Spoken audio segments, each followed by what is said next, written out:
बर्फ की इस चादर के नीचे वक्त थम चुका है। कुछ कदीम, कुछ नामालूम यहाँ दफन है। और 2024 में साइंसदानों ने अंटार्कटिका के नीचे वो राज दरियाफ्त किए हैं जो आपके तस्वुरात से भी ज्यादा हैरान कुन है। ये वो सरजमीन है जहाँ जमीन की सबसे पुरानी हवा महफूज है, जहाँ लाखों साल पुराने वायरस बर्फ में दफन है, जहाँ बर्फ के नीचे छुपी झीलें और आतिश फिशां की गर्म उगारें मौजूद हैं। अंटार्कटिका जो आज भी साइंसदानों को हैरान कर रहा है, दर हकीकत जमीन का सबसे पुरअसरार बरआज़म है। लेकिन ये खिता इतना वसी और पेचीदा है कि हम आज तक इसका सिर्फ 10% हिस्सा ही तफसील से जान पाए हैं। मगर जो हकायक हमें अभी मालूम हुए हैं वो किसी साइंस फिक्शन फिल्म से कम नहीं। क्या आप जानना चाहते हैं कि अंटार्कटिका के नीचे छुपे राज क्या हैं? तो वीडियो को आखिर तक देखिए, और अगर आपको हमारा काम पसंद आए तो वीडियो को लाइक करें और बेल आइकन दबाएं ताकि आपको ऐसी ही हैरत अंगेज मालूमात सबसे पहले मिल सके। अंटार्कटिका की असलियत अक्सर हमारे नक्शों पर बिगड़ी हुई नजर आती है, लेकिन हकीकत में ये बरआज़म अमेरिका से बड़ा और यूरोप के बराबर है। इसका रकबा इतना ज्यादा है कि अगर उसे शुमाली अमेरिका पर रखा जाए तो ये कनाडा से लेकर मैक्सिको तक फैला होगा। मगर इस बर्फानी वीराने में जिंदगी गुजारना आसान नहीं, क्योंकि यहाँ 6 माह तक मुसलसल रात और -80 डिग्री सेंटीग्रेड की शदीद सर्दी होती। इसीलिए यहाँ की इंसानी आबादी इंतहाई कम है और ज्यादातर साइंसदानों और तहकीकाती मिशन पर मुश्तमिल है। लेकिन सवाल ये है कि बर्फ के नीचे क्या छुपा है। हालिया तहकीकात से मालूम हुआ 400 से ज्यादा जमीन के नीचे झीलें हैं, जिनमें से बाज का पानी इतना गर्म है कि वो बर्फानी चश्मे मालूम होते हैं। 2024 में जापानी मुहक्किकीन ने बर्फ की 3.2 किलोमीटर गहरी तह के नीचे एक कदीम जंगल दरियाफ्त किया, जहाँ 90 मिलियन साल पुराने दरख्तों के तने हैरान कुन हद तक महफूज। और ये दरियाफ्त इस बात का सबूत है कि कभी अंटार्कटिका बर्फ से ढका हुआ नहीं बल्कि एक सरसब्ज जंगल था। यहाँ आतिश फिशां भी मौजूद हैं। इनमें सबसे बड़ा माउंट एरीबेस है जो 1200 डिग्री सेंटीग्रेड दर्जा हरारत के बुखारात खारिज करता है। साइंटिस्ट ने इन बुखारात में ऐसे बैक्टीरिया दरियाफ्त किए हैं जो कि -25 डिग्री सेंटीग्रेड में भी जिंदा रह सकते। मजीद हैरत अंगेज बात यह है कि 2024 में स्टेलवी मुहक्किकीन ने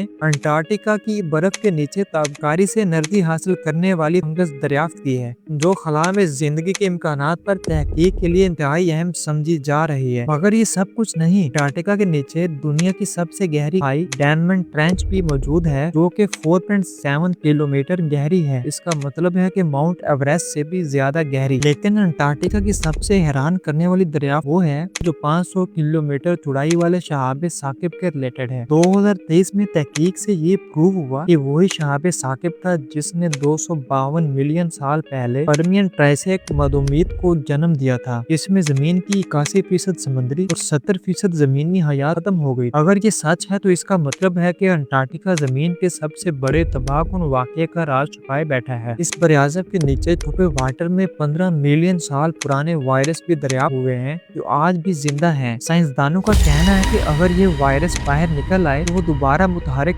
हो सकते हैं, और हम नहीं जानते कि इसका असर इंसानों या जानवरों पर क्या होगा। क्या अंटार्कटिका वाकई सिर्फ बर्फ का सहरा है या यहाँ ऐसी मखलूकात भी हैं जो आज तक दरियाफ्त नहीं हो सकी? क्या अगर 15 मिलियन साल पुराने वायरस बाहर निकल आए तो इंसानों के लिए खतरा बन सकते हैं?